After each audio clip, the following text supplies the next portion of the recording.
이 아침도 우리 기도처럼 우리 마음의 성수 안으로 하나님의 은혜가 아침 이슬처럼 임하시는 귀한 시간 되기를 간절히 소망합니다.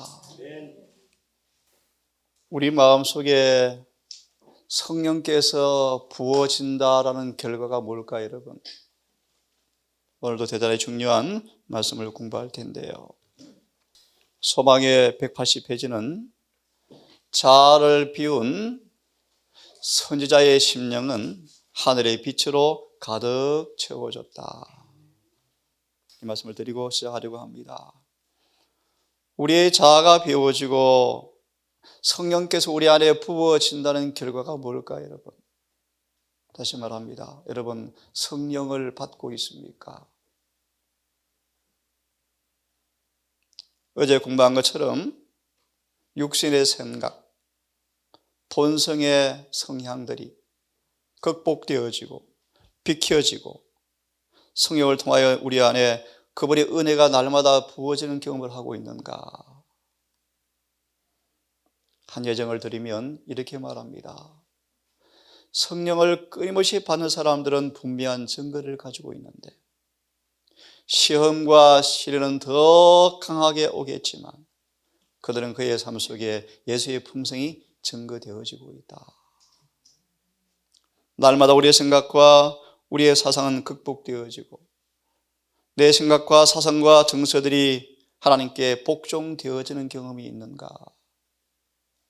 우리의 습관들, 행실들, 방식에서 떠나서 하늘의 방식으로 점점 내가 변화되고 있는가?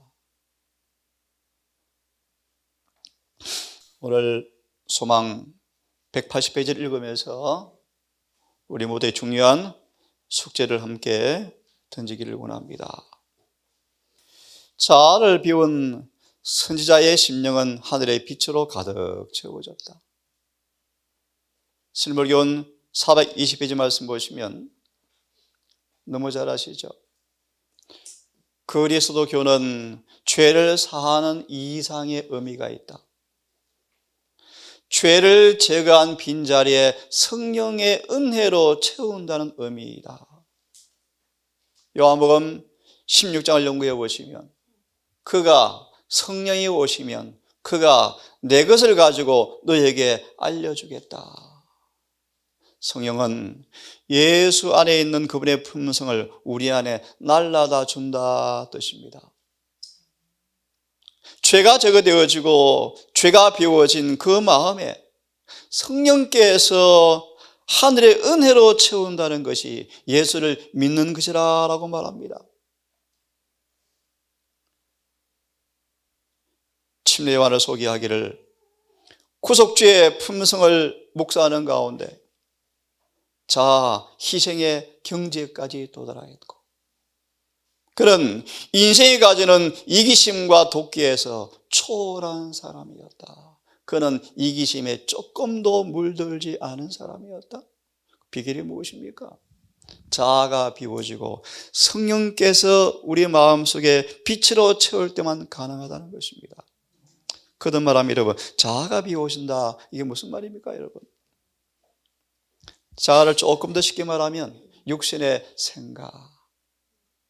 더 구체적으로 말씀드리면 우리의 거듭나지 않은 성에서 나오는 어떤 생각들, 그친 것들, 조잡한 것들, 못마땅한 것들, 불평들, 불만들, 원망들, 시기들, 질투들 이런 모든 본성에 나오는 모든 생각들, 모든 것들을 다 하나님께 복종시킨다. 굴복시킨다. 예를 들면 아버지여 내 원대로 마옵시고 예수는 까지라고 이 땅에 인생으로 살아가시면서 고백하기를 아버지여 내가 내 원대로 마옵시고 예를 들면 그분 또한 우리와 동일한 육체를 가진 분이셨던지라 육체에서 나오는 모든 시험들을 동일하게 당하셨지만 그분은 육체의 충동과 성향들에 따라서 자신의 의지를 마음을 내어 맡기지 않고 하나님께 자신을 쳐서 복종시킴으로 아버지의 원대로 되기를 늘 자신을 뭐 했습니까? 비우셨죠. 예를 하나 더 들면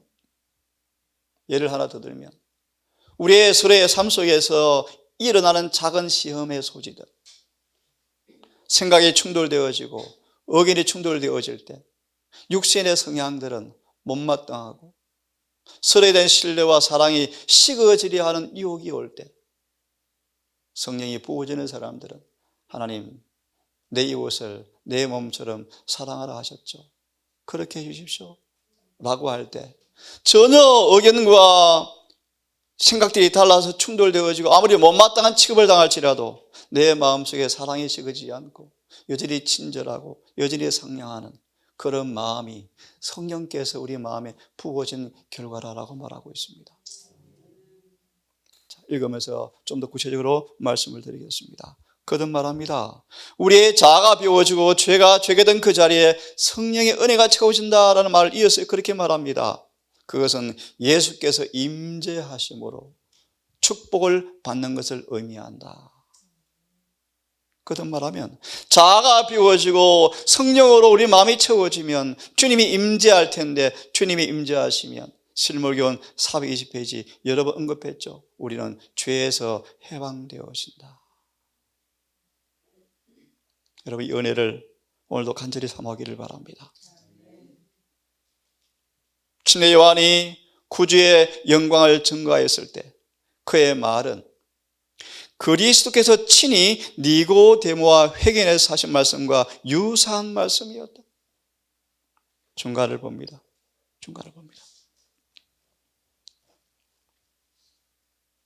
그 다음 본단요.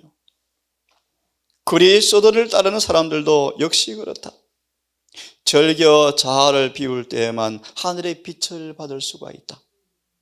우리가 만일 절겨 자아를 비운다 말이 무슨 말인가 들어보세요. 우리가 만일 우리의 모든 생각을 사로잡아 예수께 복종시키며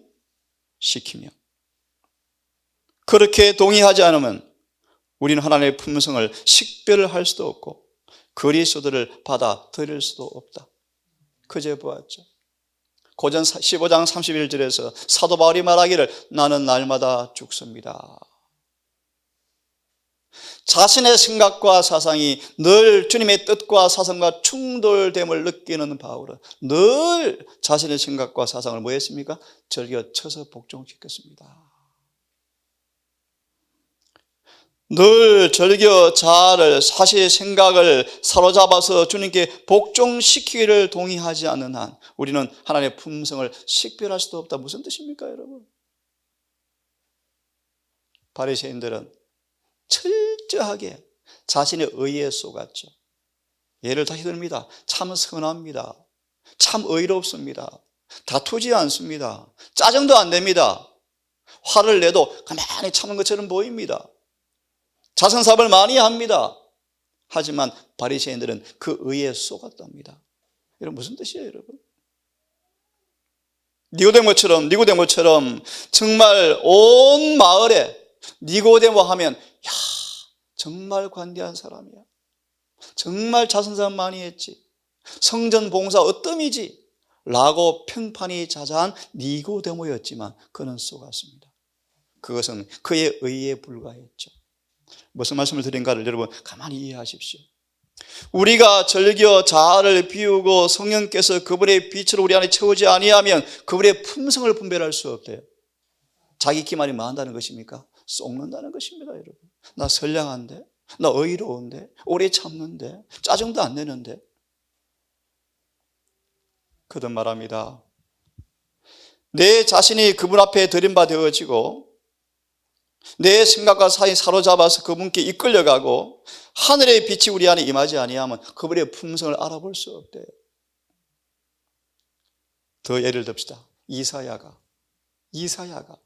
성전 주랑에 등을 기대고 백성들의 완악함을 바라보면서, 들으십시오, 백성들의 완악함을 바라보면서 가슴을 치고 탄식하고 있는데 깜짝 놀랐죠. 하늘의 지성소가 열리고 예수님의 영광을 보게 되었을 때 화로다 나는 망하게 되었도다. 그듭 반복합니다. 우리는 우리의 품성을 예수의 품성과 날마다 비교해 보셔야 돼요. 그렇지 않으면 우리는 속임을 당할 것입니다. 아침에 그런 두려운 생각이 밀려왔습니다. 정말 때가 임박한데 늦은 비가 임했다 라는 일이 우리의 귀에 들려올 때 예를 들어서 난 어떤 위치에 있게 될까? 그런 생각이 엄습하면서 다시 한번 내 신앙의 토대를 더 철저하게 점검하고 확실하게 일을 해야 되겠구나 라는 부담이 오게 되었습니다. 마저 읽고 정언을 좀 보겠습니다. 이렇게 자신을 하나님께 쳐서 복종시키고 그런 사람들에게는 설령이 한량없이 주어지는데 그 다음 놀라운 말씀이요. 신성이 모든 충만이 육체로 거하시고 너희도 그 안에 충만하여졌다. 이 말씀에 저는 숙제입니다. 자, 들어보세요. 신성이 어려운 얘기인데요. 예수님의 육체 안에 흠도 점도 없는 하나님의 품성이 딱 꽉 차 있는데 너희도 그 안에서 충만하여졌다. 예정을 주겠습니다. 오순절 성령을 받은 사람들이 밖에 나가서 이 구절을 증거했다. 우리를 봐라. 우리 안에 신성이 충만하다. 그들은 예수님과 닮았다라고 말씀하십니다. 요한의 제자들은 모든 사람들이 그리스도에게로 가더라고 말하였다.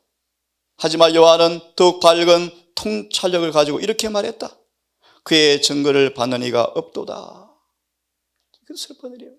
침례 요한이 성령을 한량없이 받아서 예수의 영광을 선포하는데 예수의 증거를 받는 자가 없도다. 그러면서 이렇게 말합니다. 사실 예수님을 죄에서 건져내시는 구주로 받아들일 준비가 된 사람은 매우 적었다. 그래서 이 침례 요한의 사명이 거의 눈이 안 보였어요. 실패로 끝난 것처럼 보였어요. 그제 보았나요? 침례 요한의 두 제자마저도 예수를 뭐 했다? 시기 질투했다. 참 여러분, 사실은 예수님을 죄에서 건져주는 메시아로 받아들일 준비가 된 사람은 참 적었다. 마저 읽고 다른 말씀을 보겠습니다. 하지만 그 증거를 받는 사람들은 하나님은 참되시다라는 경험이 그들의 삶 속에서 보정되어진다, 경험되어진다라는 말씀이 인쳤다 뜻입니다. 아, 체험되어지네? 정말 예수를 믿는 것이 이것이네? 라는 사실을 인쳤느니라 그런 뜻입니다. 여러분, 내 삶에 보정되어지네, 만져지네, 경험되어지네. 정말 예수님은 우리를 구원하신 메시아 맞네? 이론이 아니고 실제로 경험되어진다, 인쳤다 그런 말이에요. 보실래요? 어떻게 인칩니까? 아들을 믿는 자는 영생이 있다. 찾지 않겠습니까? 요한일서 2장에 죄에서 사망으로 옮겨진 사람들은, 영생을 받은 사람들은 간단하게 말합니다. 내 이웃을 예수님처럼 사랑하는 사람들은 영생으로 옮긴 사람이라고 확증해도 무방하다. 예수를 믿는 사람들은 증거를 가졌는데 그 증거가 무엇인가? 영생이 있다. 영생 있는 사람의 특징이 있습니다. 율법을 즐겨 순종되어져요. 예수를 믿음으로 영생을 가진 증거를 가진 사람들은 율법이 즐겨 뭐 되어진다고요? 순종이 되어져요. 그것이 또 영생입니다. 죄를 정결케 해주는 것이 그리스도의 침례냐, 그렇지 않으면 요한의 침례냐라는 의식에 논쟁하지만 예수를 떠난 침례는 아무런 의미가 없다. 오직 주님의 은혜만이 가치가 있는데 결론이요, 침례 받았는가 받지 않았는가, 요한의 침례인가 예수의 침례인가가 문제가 아니고 아들을 순종치 아니하는 사람은 영생을 받지 못한다. 자, 그러면 한 두 말씀을 좀 찾아서 함께 봅시다. 산상보온 20페이지를 펴보시기 바랍니다. 산상보온 20페이지를 좀 펴보세요.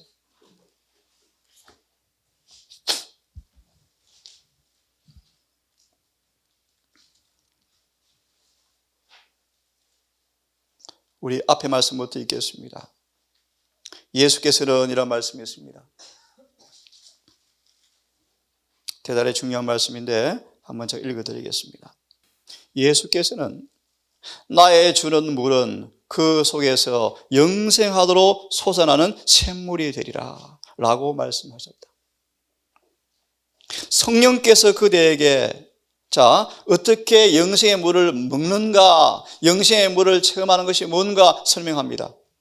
나의 주는 물은 그 속에서 영생하도록 솟아나는 샘물이 되어지는데 무슨 말인가? 성령께서 그대에게 진리를 제시해 줄 때, 내 물을 마셔볼래? 자, 물을 좀 마시자. 진리를 제시해 줄 때 그런 말이에요. 모레부터 공부합니다. 우물가 여인에게 내가 걸어라, 내가 걸어라 라는 말씀이 제시가 되었을 때 여인은 그 진리를 뭐 했습니까? 그대로 믿었죠. 성령께서 진리를 제시할 때 다시 말 물을 우리 입에 대주는 것입니다. 마셔볼래?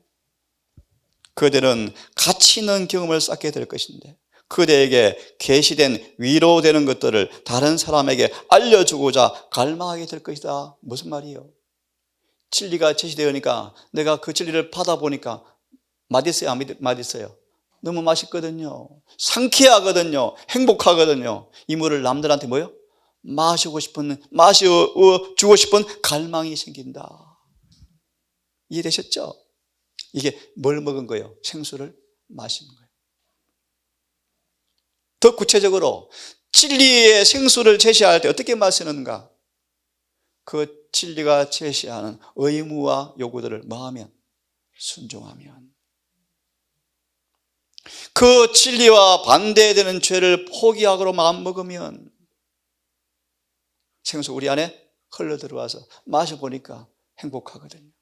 이걸 뭐한다? 나눠주고 싶은 갈망이 생긴다. 그도 말합니다. 생수를 마셨다 뜻입니다. 또 그들과 교제할 때 그들은 그리스도의 품성이나 사업에 관한 어떤 새로운 사상을 전하게 될 것이다. 그리고 또 그리스도를 사랑하는 자들과 사랑하지 않는 자들 모두에게 나눠줄 수 있는 그분의 자비로운 사랑에 대한 새로운 계시를 갖게 되어진다. 주라, 그럼 너에게 줄 것이요. 이와 같이 되는 것이 하나님의 말씀의 동산의 샘이요 생수의 우물이요 레바논에서 흐르는 신의 이기 때문이다. 이 말씀을 한번 들어보세요. 그리스도의 사랑을 한번 맛본 사람은 그 사랑을 더욱더 많이 받고자 끊임없이 부르짖는다. 뭘 마신 것입니까? 생수요, 생수. 그래서 나눠주게 되면 뭐예요? 더 풍성해지고 더 많이 받게 될 것이다. 성화의 법칙이요. 영혼에게 주어지는 하나님의 모든 계시는 깨닫고 살아가는 능력을 증가시켜준다. 이 말씀이에요. 그러므로 급기야 내 원수까지 사랑하는 그런 사람으로 우리를 변화시켜주겠다는 것입니다. 영혼의 계속적인 부르짖음은 더 주십시오. 더 주십시오. 성령은 더 주겠다라고 말씀하신다. 이것은 우리가 온갖 구하는 것이나 생각하는 것에 넘치도록 하시기를 기뻐하시기 때문이다. 하늘의 저장고는 잠긴 적이 한 번도 없죠. 그러면 우리가 넘치도록 기도하는 것보다 훨씬 넘치도록 하나님께 은혜를 주신다고 말씀하셨기 때문에 여러분 우리의 구원이 얼마나 확실한가를 믿음을 확신을 가지시고 체험하기를 간절히 바랍니다. 잃어버린 인류를 구원하기 위하여 자신을 비우신 예수님에게는 성령이 한량없이 주어졌다. 그러므로 그리스도를 따르는 사람들에게도 우리 안에 거하시도록 온 마음을 바칠 때 누구나 그것을 받을 것이다. 우리 주님께서는 오직 성령의 충만함을 받으라고 말씀하신다. 이것은 명령이면서도 이 명령 자체에 대한 약속도 포함되어 있다. 그래서 안에서 모든 충만으로 거하시는 그 하나님께서 우리 안에도 충만하게 되는 것이 주님의 기쁨이다. 하나를 더 보겠습니다. 실물교훈을 펴세요. 실물교훈 327페이지를 펴시기 바랍니다. 실물교훈 327페이지. 성령의 선물이 있습니다. 성령의 선물. 성령의 선물들. 두 번째 문단을 함께 한번 읽어봤으면 좋겠습니다. 그리스도께서 당신의 제자들과 라는 말씀이 있죠. 거기 문단을 같이 한번 읽어봅시다. 시작. 그리스도께서 당신의 제자들과 작별하실 때 저희를 향하사 숨을 내쉬며 가라사대 성령을 받으라고 말씀하셨다. 또 볼지어다 내가 내 아버지의 약속하신 것을 너에게 보내리니 라고 말씀하셨으니 예수께서는 성천하신 후에야 비로소 성령의 충만함을 받았다. 제자들이 성령의 역사를 위하여 믿음과 기도로서 저희 자신을 완전히 굴복시켰을 때 비로소 성령의 부어주심을 받았다. 그때 특별한 의미에서 하나님의 선물이 그리스도를 따르는 자들에게 위탁되었다. 제가 있습니다. 그가 위로 올라가실 때 사로잡힌 자를 사로잡고 사람들에게 성령을 선물로 주셨다. 우리 각 사람에게 그리스도의 선물의 분량대로 은혜를 주셨나니 성령이 행하사 그 뜻대로 각 사람에게 임하셨는데요. 그것은 우리의 것이 되었지만 실제로 그것을 소유하는 것은 하나님의 성령을 받아들이는 데 달려 있다.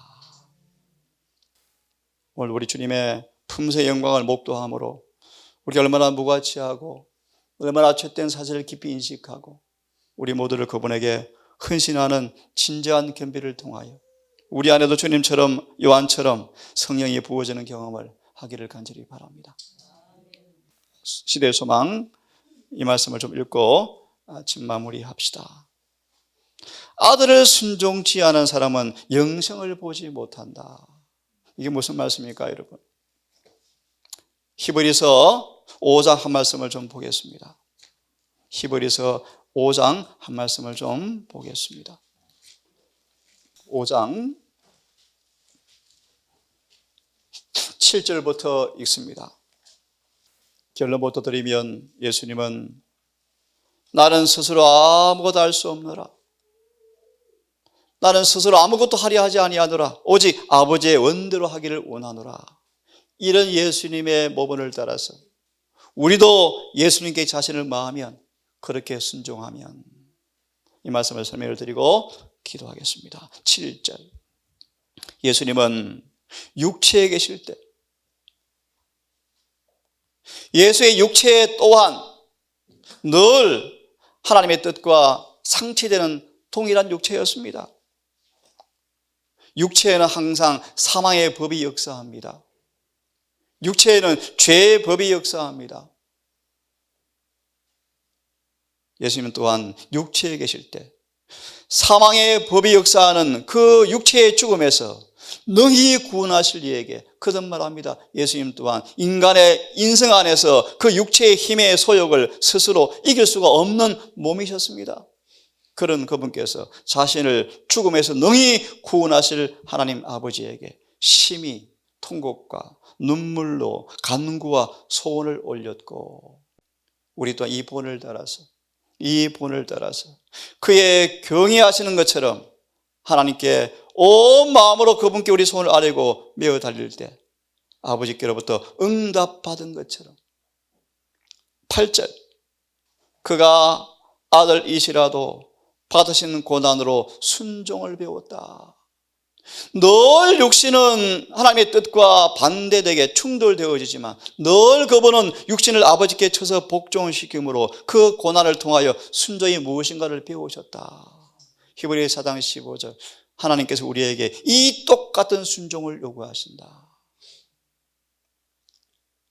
인간의 육체로 사는 가운데서 하나님의 뜻대로 사는 데는 반드시 육체의 고난은 우리가 충돌되어진다. 예수님은 고난을 통해서 순종을 배우셨다. 9절 그러므로 온전하게 되어선즉 한 번도 육신의 뜻대로 생각대로 살지 아니하시고 온 마음을 다하여 아버지께 자신을 복종시킴으로 아버지의 뜻을 순종한 것처럼 그래서 온전하게 된 것처럼 이제는 자기를 순종하는 모든 자에게 이해하셨죠? 간단히 말 아무든지 나를 따라오려거든 자기를 부인하고 자기 십자가를 지고 나를 쫓을 것이라 그런 뜻이겠죠? 자기를 순종하는 모든 자에게 영원한 구원의 근원이 되셨다. 이런 자들에게 영생을 본다고 말씀하십니다.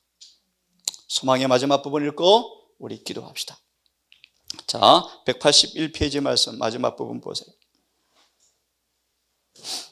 침례 요한이 그런 기쁨으로 받아들인 그리스도의 사업의 성공이 예루살렘 당국자들에게 보고되었을 때 제사장과 랍비들은 광야로 침례 요한의 설교를 들으러 가는 걸 바라보고 시기를 하였다.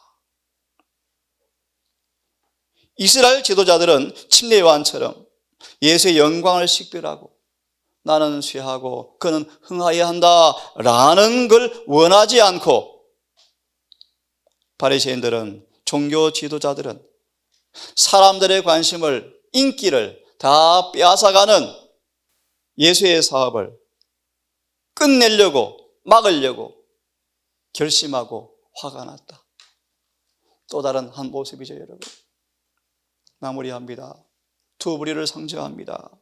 침례 요한은, 모든 사람의 인기를 한 몸에 받고 있는 침례 요한은 예수 앞에 자아를 완전히 비웠습니다. 그는 흥하고 나는 쇠하여야 하리라. 반대로 제사장들은요, 예수께로 몰려가는 인기를 바라보면서 그들의 요한처럼 자아를 비우기는커녕 예수를 시기하고 예수의 사업을 끝내려고 화가 나서 달려가는 모습을 보여주고 있습니다.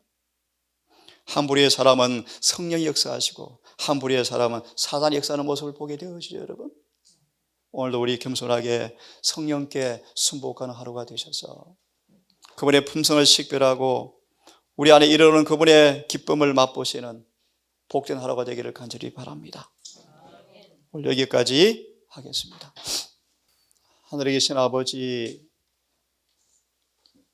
예수를 믿노라 하지만 자아가 못 박히고 자아가 온전히 비워진 사람이 몇이나 될까? 성경은 그렇게 우리에게 권고해 주고 있습니다. 오 아버지, 정말 이 아침 침례 요한의 경험처럼 주님의 품성의 깊이와 넓이와 높이를 보므로 우리 인생이 지고 있는 자아라는 짐이 얼마나 무가치하고 얼마나 더럽고 얼마나 죄되다는 사실을 깊이 절감하고 우리 안에 하늘의 빛으로 가득 채우기 위해서 임하시는 성령께 절겨 복종하는 겸비했던 침례 요한의 영성이 우리의 영성이 되기를 주님 갈망합니다. 우리 또한 우리 자아가 비워짐으로 성령이 한량없이 부어져서 우리 구주께서 정말 우리를 구원한다는 사실이 인쳐지는, 보정되어지는, 확정되어지는 경험을 깊이 하기 원합니다. 시련과 시험을 당할수록, 유혹을 당할수록 우리 품성에 빛이 더 빛나는 경험을 통하여 성령 받은 사실을 증거하게 되기를 원합니다. 마침내 이런 경험을 통하여 더 성령이 충만해졌을 때 예수님을 온전히 닮을 것이고 그 일이 이루어졌을 때 이마에 인을 치고 늦은 배의 성령이 충만하다고 말씀하셨습니다. 아버지, 우리 동산 사랑하는 식구들, 오늘 한날도 우리의 삶의 현장에서 늘 충돌되어지는 육신의 자아를 피우고 하나님께 쳐서 복종시키는 경험을 절교하게 하심으로 우리 안에 성령께서 은혜로 채워지는 행복한 구원의 경험이 오늘도 이루어지게 해 주시옵소서.